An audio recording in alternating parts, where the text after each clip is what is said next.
Hi there, welcome back to my channel, Styles by Char Michelle. In this episode, I'm talking about my results with my 6-week protective style on my TWA, mini ponytails and braids, so that I can stop manipulating my hair just to see if I can get it to retain some length. I'm also struggling with the nape a little bit, mostly the crown, and I'm noticing some thinning in the temples. The last 6 weeks, I've just been washing my hair twice a week. I've been working out a lot, changing my diet, and losing some weight. I do have good results on the length retention for the most part, except for that pesky, troublesome crown area. It's still quite shorter than the rest of my hair. I think what's happening is it's growing about 1 inch and then it sheds. Grows about 1 inch and then sheds again. So as you can see, the middle section of my hair is still struggling. The rest of my hair has grown enough for me to get cornrows in it now. That's encouraging. But I do have some temple thinning, and when I look at the crown, it has been discouraging.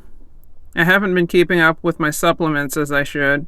I've been doing OMAD 1 meal a day, and I've been doing regular treadmill workouts. I've been doing the 12-3-30 treadmill workout. 12 incline, 3 miles per hour, 30 minutes a day. And I do it 2 to 3 times a week. So my next phase was to try human hair extensions. I've done about half my head the night before in this video clip. And I'm about to show you the process of the other half of my hair. You can see that the back crown is going to be too short to put extensions in, so I'm just going to have to cover that up with whatever extensions I can get into my hair. I'm just letting you guys clearly see the struggle that I'm having with the crown area. I did just get a medication in the mail called clobetasol propionate, and I'm going to start trying to rub that into my scalp and see if it will help boost what the minoxidil is trying to do. Previously I used liquid minoxidil, but it irritated my scalp too much, so now I'm using the foam minoxidil. The liquid minoxidil did work well for me for a while, and it seemed to give me more growth in the past than the foam does, but now I'm stuck with using the foam because the foam doesn't irritate my scalp the way the liquid does. The liquid has an ingredient in it called propylene glycol, which was making my scalp itch and flake and drying out my hair. So I had a real setback due to extensions that were in too long without me washing my hair and buildup of the liquid minoxidil. What I found with these human hair extensions, which I almost returned because I didn't realize that the ends were blunt and I wasn't sure how I was going to use them. But I didn't realize when I did the first half of my hair that there were all these short pieces in the extension hair. So this is how you get rid of those short pieces. And if I do link this hair that I used in the description, it will only be for you guys to find it on Amazon so that you can avoid it, because I'll never buy this hair again. I'm hearing that good human hair extensions don't have all these short pieces in them, so there's a lot of wasted hair here, and I was very upset. I almost returned this extension hair. But I'm about to leave for Georgia, and I wanted to put something in my hair for a little bit of a break from worrying about it while I'm on vacation. So what I'm doing is I'm holding the hair about 1/3 of the way where it's really bulky towards the top of the hair strand, and I'm pulling all those short pieces out. And because I didn't realize that it had all these short pieces in it, when I did the first half of my hair, I'm finding that I have really bulky roots in the half of my hair that I've done. Since recording this video, I have gone back and pulled out some of the extensions that have really bulky beginnings, and I had to go through and debulk and take out all these short, unusable pieces that shouldn't have been part of this extension hair in the first place. It made it so that those bulky roots look more unnatural, and they're slipping out of my short hair a lot easier. Look at all that wasted hair. I was so upset. Why are they sending us hair that comes in such bad quality? Anyways, I'm using a lock and twist gel to help gather my hair together and provide a little bit more control as I put the extension hair in my hair. So when I started to add the extension hair to my hair, I wanted to do the knotless braid method. But because this isn't the typical extension hair where you have one long loop going around a piece of hair, it's a lot more challenging because I have two pieces that I'm having to splice together. And then the way I'm trying to do the knotless braids with this gel is to separate each piece of hair into two pieces, put the spliced braid right against my scalp in the middle of the two pieces of hair, and then bring the two pieces of my hair together over the extension hair. I'll try to show you what I mean here in this next clip. It ended up being kind of a struggle because my hair is so short and because of the nature of the extension hair that I'm using. So I did a few of them this way, but I ended up switching to the old-fashioned way of just letting the knot show and looping the hair on top of my own in the regular style. But here you can see that I'm pushing the braid into the middle of two pieces of my hair up against my scalp, surrounding the extension hair with my own hair and trying to do a knotless formation that way. And quickly I lost some of the hair because of the splicing, so I lost a strand. And I bought 4 packs of hair. My cats destroyed half a pack because overnight I left it in the wrong place and they grabbed it and scattered it out all over the floor for me to find the next morning. So I'm working with 3.5 packs of hair. So I can't afford to keep losing a lot of hair. So that's why I went back to the old way of braiding it. I mean, I just don't have unlimited time on my hands, and I can tell that doing the knotless method is just going to add a lot more time to the process if I have to keep on trying to hold on to this hair so that my braids don't end up super thin. So again, I went back to the normal way to make it quick and easy so that I'm not struggling so much and taking so much time trying to line this hair up against my scalp in between two pieces of hair. It's just taking too long. I'm losing hair. I'm ending up with braids that are skinnier than I wanted.